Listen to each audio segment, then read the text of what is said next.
اتفضل يا عم علاء. خد يا واد.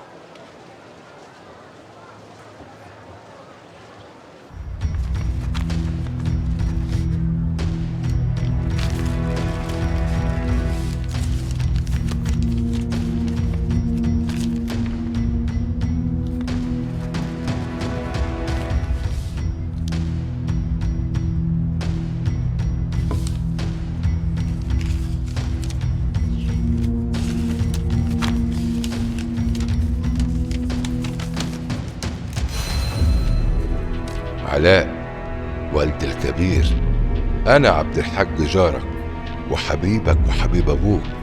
اجرى اللي أنا كاتبه بهدوء عشان تعرف ليه مرتي ماتت ومين اللي قتلها واشمعنى دلوك بالذات.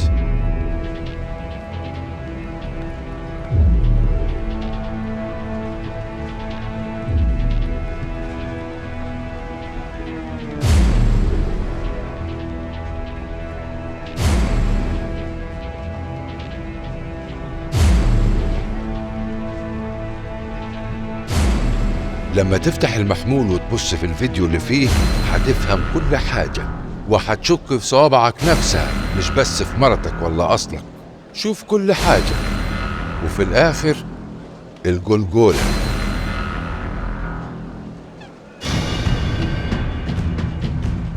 مرتي الله يرحمها حبت تساعد الست أسراء عشان ما بتخلفوش. هي قالت العيب منك بس ما قدرتش تصارحك عشان انت عارف ده معناه ايه في الصعيد. الست مرتك اتحايلت على مرتي تقف جنبها عشان تجيب لك العيل، والست في الصعيد اللي ما بتخلفش عاملة زي الأرض البور. راحت معاها المعبد زي ما هو متصور في الفيديو وحصل اللي حصل، وجت بنتك اللي ملهاش ذنب في حاجة، وعشان نفيسة عارفة كل حاجة قتلتها. وانا سايب لك حسابها على اللي حصل. كان ممكن افضح الدنيا بس مش دلوقتي، حسابنا بعدين يا ولد الكبير.